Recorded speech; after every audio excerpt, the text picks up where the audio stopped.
2009 সাল ভারতীয় দলে তখন মাত্র পথ চলা শুরু হয়েছে বিরাট কোহলির। সে বছর শ্রীলঙ্কার বিপক্ষে নিজের প্রথম আন্তর্জাতিক সেঞ্চুরির স্বাদ পেয়েছিলেন তিনি। গৌতম গম্ভীর অবশ্য ম্যাচ সেরা হয়েছিলেন তার অনবদ্য ইনিংসের জন্য, কিন্তু তরুণ কোহলিকে অনুপ্রাণিত করতে নিজের পুরস্কার দিয়ে দেন তিনি। প্রায় 1.5 দশক পর আবারও শ্রীলঙ্কার মুখোমুখি হল ভারত। আবারও মাঠে জুটি গড়েছেন গম্ভীর আর বিরাট, তবে এবার আর ব্যাটার হিসেবে নয়, তাদের সম্পর্ক এখন গুরু শিষ্যের। শ্রীলঙ্কার বিপক্ষে ওয়ানডে সিরিজ খেলতে ইতোমধ্যেই দলের সঙ্গে যোগ দিয়েছেন বিরাট। সেখানেই নিজেদের সম্পর্ককে আনুষ্ঠানিকভাবে নতুন নাম দিলেন তারা।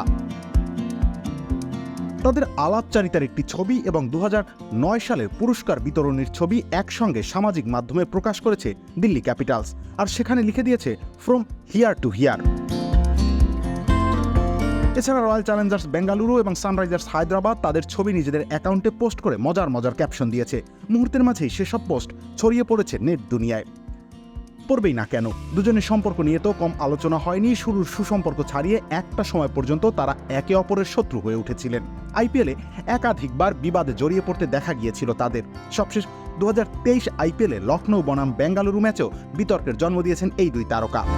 যদিও সেসব দিন ভুলে সাফল্যের পথে একই সঙ্গে এগিয়ে যেতে বদ্ধপরিকর তারা। গম্ভীর বলেন, মাঠের বাইরে তার সঙ্গে আমার বেশ ভালো সম্পর্ক রয়েছে, আগামী দিনেও সেই সম্পর্ক আমরা বজায় রাখব। আমাদের দুজনের অনেক কথা হয়েছে, কি ব্যাপারে কথা হয়েছে, কখন হয়েছে, কোচ হওয়ার আগে না পরে, এসব গুরুত্বপূর্ণ বিষয় নয়। রবিউল ইসলাম রনি, খেলা 71।